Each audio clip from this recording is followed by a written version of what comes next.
Sir नमस्कार. नमस्कार. काय आपलं नाव? बालासाहेब किशनराव यादव. गाव? जैतापूरवाडी. तालुका पाथरी, जिल्हा परभणी.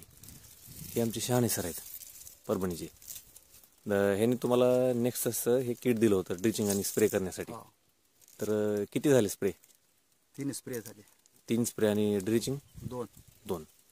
हे ऊसाची लागवड किती तारखेची आहे सर? October ending. ऑक्टोबर एंडिंगची. साधारण 4.5-5 महिने झाले. आता तुम्ही ऑर्गॅनिक शेती पहिल्यापासूनच करता. हे नेक्ससचं किट वापरण्याचं तुमचं पहिलंच वर्ष आहे. बरोबर. इथं गावातले दुसरे पण शेतकरी आहेत, ह्यांनाही माहित आहे. सर 100% सेंद्रिय शेती करतात ना, केमिकल खत वापरत नाहीत. बरोबर, हे तुम्हाला पण माहित आहे. आता आपल्यापैकी पण बऱ्याच जणांकडे हीच व्हरायटी आहे. व्हरायटी कोणती? 92-005. आता सरांकडे पण हीच व्हरायटी आहे.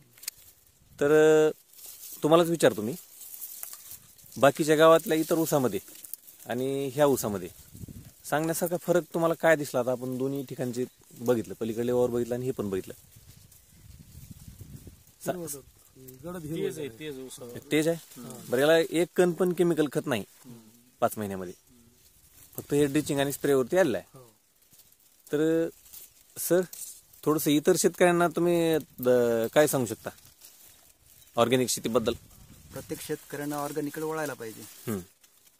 सेंद्रिय खताचा वापर करायला पाहिजे. हे किटचा पण वापर करायला काय? मग ड्रिचिंग केल्यानंतर तुम्हाला ह्या किटचा वेगळा अनुभव काय आला इतर ह्याच्यापेक्षा? ग्रीनरी वाढली. फुटव्याचं प्रमाण वाढतंय. फुटव्याचं प्रमाण वाढलं थोडं. सर मला फुटे दाखवतो.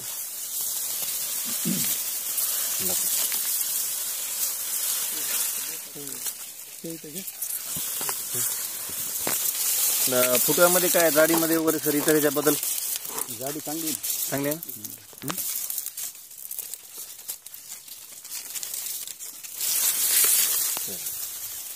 तर हे वापर करून तुम्ही समाधानी आहे सर?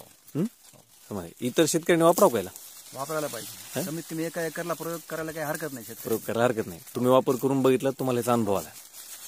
इतर रासायनिक खत 50% वापरायला पाहिजेत आणि थोडं नवीन लोकांनी सुरुवातीला 50% रासायनिक वापरायचे. हो. आणि एक डोस कमी करून याच्यात ड्रिचिंग म्हणजे खर्च पण वाढणार नाही. खर्च पहिला जेवढा करता तेवढाच राहील. तिकडचे खत थोडे कमी करायचे आणि याचा वापर करायचा. 1 वर्ष अनुभव घेऊन बघायला काही हरकत नाही 1 एकरवर. बरोबर. चालतंय. धन्यवाद सर.